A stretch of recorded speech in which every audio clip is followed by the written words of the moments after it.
Quizá alguno de vosotros se haya preguntado alguna vez cuándo empezó la música, cuándo la música empezó a existir en el mundo. Bueno, pues bien, no es precisamente con la aparición del Big Bang o los primeros dinosaurios, no. La música es algo que tiene mucho que ver con los seres humanos. Aunque hay algunos animales que tienen actitudes ciertamente musicales, hoy en día no está comprobado que los animales sean tan musicales como lo pueden ser los humanos. ¿Y qué es ser musical? Ser musical es entender lo que es la música, es saber, interpretar, oír, identificar que lo que estás oyendo es música y no un sonido random. Así, cuando vemos, por ejemplo, a esta ninfa cantar,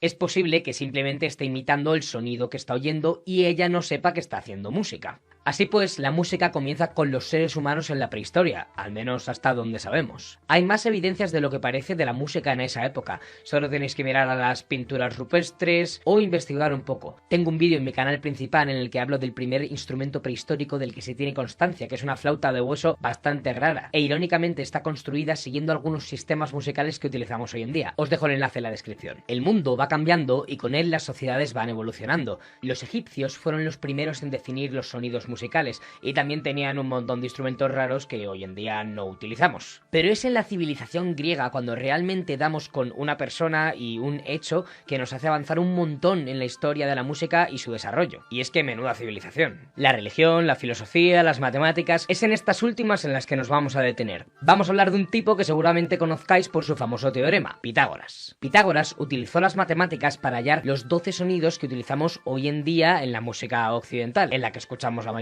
Construyó un instrumento al que llamó monocordio, que consistía en una cuerda atada de un extremo a otro en un cacho de madera. Descubrió que si ponía su dedo en la mitad de esa cuerda, obtenía la misma nota que pulsando la cuerda sin ningún dedo, pero más aguda. Eso le hizo pensar que tenía un recorrido entre pom y pom, en el cual podía hacer infinitas divisiones. Pero no íbamos a tener infinitas notas, porque sería bastante poco práctico. Él hizo sus cálculos y dividiendo esa mitad de cuerda en otras mitades, fue sacando estos 12 sonidos de los que hablamos. ¿Y por qué 12 y no 9 o 13 o 14.000? Pues porque después de 11 divisiones, a la 12ª, Pitágoras se dio cuenta que la nota que obtenía era prácticamente la misma que con la que había empezado. Pero esto es muy complejo de explicar y entender y no pretendo meterme de lleno a ello en este vídeo.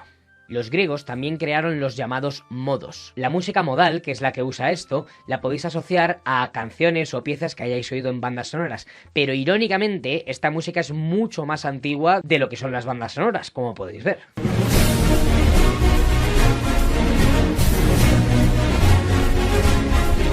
Los griegos usaban otros instrumentos como la lira y otros tantos más. Pero nuevamente no nos vamos a detener en eso porque hoy en día nadie toca con instrumentos de ese tipo, al menos la mayoría de música que conocemos. Si quieres hacer música griega y construirte una lira o comprártela, guay. Después de los griegos, los romanos. Pero la cosa se pone más seria en la Edad Media. En este vídeo y en el siguiente vamos a distinguir dos tipos de música, la música religiosa y la música no religiosa. ¿Por qué? Porque en estas dos épocas que vamos a ver, la Edad Media y el Renacimiento, la religión era algo súper presente en la sociedad, así que o hacías música para la religión o no. No creo que esto fuera así exactamente, pero es tal y como nos lo venden los libros de historia, así que acojémonos a ese esquema y ya está. A la música no religiosa, por cierto, también se la llama profana. Dentro de la música religiosa tenemos que hablar de un tipo bastante importante, Guido d'Arezzo. Guido, pronunciadlo como queráis. El caso es que este monje italiano es responsable de inventar el nombre para las 7 notas que conocéis. Pero Pablo, ¿no habías dicho que había 12 sonidos que los había sacado Pitágoras? Sí, 12 sonidos, pero solo 7 nombres para esos 12. Entonces, tú sabes cuáles son los nombres, ¿no? Do, re, mi, fa, sol, la... Sí. Pues ahí tienes 7. 12 sonidos que hay menos 7 nombres que tienes, te quedan 5 nombres que no conoces. Esos nombres, para conocerlos, tienen apellidos. Pero no nos vamos a meter en eso ahora. Aunque creo que ya los conocéis, sostenido, bemol, esas cosas. ¿Cómo hizo Guido d'Arezzo esto? Pues bien, se levantó un día como cualquier otro y dijo, hoy voy a poner nombre a las notas musicales. Nah. Simplemente él se dio cuenta de la necesidad que había de poner una nomenclatura a estos sonidos que iban cantando con el resto de monjes en el coro del monasterio. Era una forma de entenderse mejor. Así que el tío no se complicó la vida. Cogió los 7 primeros versos de un poema en latín, marcó las 7 primeras sílabas de esos 7 versos y voilà. ahí tienes tus notas musicales. Vamos, que podríais hacer lo mismo vosotros hoy con una canción de reggaetón, trap, heavy metal o lo que os venga en gana y crear vuestras propias notas musicales igual que hizo Guido d'Arezzo en la Edad Media. También inventó un sistema para dirigir su coro bastante friki que consistía en escribirse esas notas musicales en su mano, señalar a las distintas falanges que eran las distintas notas y según lo hacía el coro cantaba una nota u otra.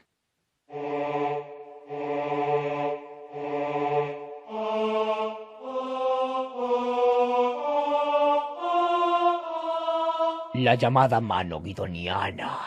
Pero eso no fue lo más importante que inventó. Lo más importante que inventó Guido d'Arezzo fue la primera forma de escribir música ever. Vosotros ya sabéis lo que es un pentagrama. Penta, 5, grama, líneas, 5 líneas. 5 líneas y 4 espacios en los que escribimos las notas o las figuras para crear música. Pero antes del pentagrama tuvimos el tetragrama. 4 líneas y 3 espacios. Esto fue lo que inventó Guido d'Arezzo. Conociendo el nombre de las notas y sabiendo qué lugar podían ocupar en ese tetragrama, consiguió al enseñar este sistema que todo el mundo pudiera leer música y escribirla si querían. Pero ¿para qué hizo Guido d'Arezzo esto? ¿Para qué música? ¿Qué música se estaba haciendo en esa época? ¿Habéis oído hablar del canto gregoriano?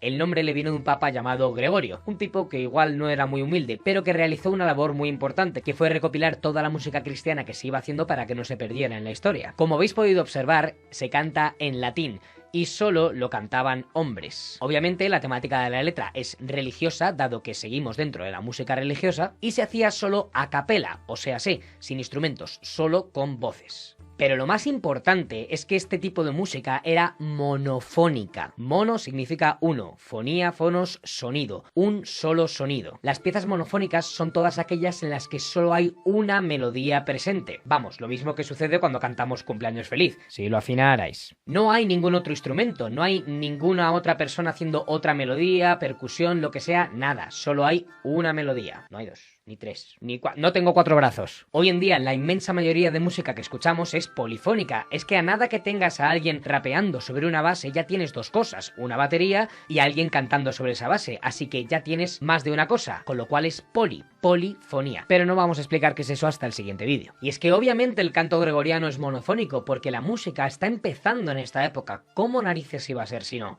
Estaban investigando, poco a poco ya llegaremos a más instrumentos y más voces. ¿Y qué pasa con la música no religiosa? Dentro de ella también vamos a hablar de dos cosas, o mejor dicho, de dos figuras, los trovadores y los juglares. Empecemos por los segundos.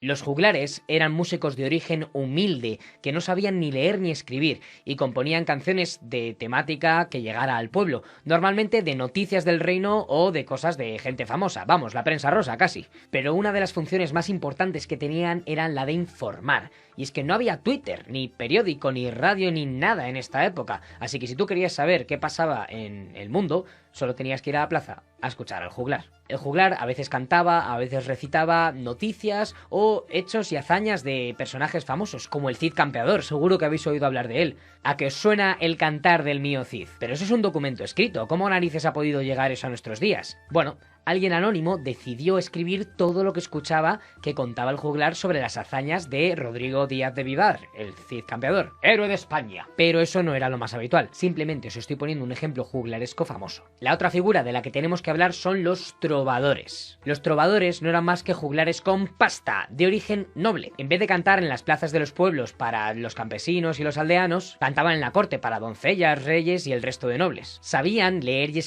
escribían y componían sus propios canciones, al igual que los juglares, solo que ellos podían dejar constancia de lo que hacían. Y es que esto es súper importante porque los juglares pueden transmitir todo de boca a oreja o de boca a boca, pero no tiene el mismo efecto que si tú escribes algo que da lugar a muchas menos malinterpretaciones.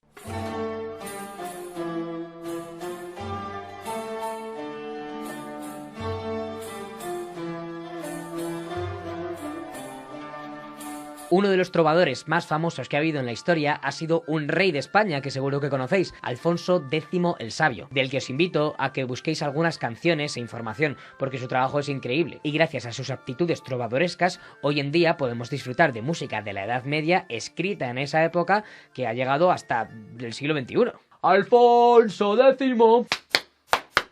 Alfonso X era un tío sabio que usaba la brújula y usaba el astrolabio. Alfonso X, crack, te debemos mucho, gracias. Y ya está. Recordad este esquema que hemos hecho a lo largo de todo el vídeo para repasar estos conceptos. Y no olvidéis que una vez terminada la serie de vídeos de cada trimestre, se creará un formulario de Google Docs que tendréis que rellenar con las cosas que habéis aprendido o que tendréis que investigar por vuestra cuenta. Eso es todo, nos vemos en clase.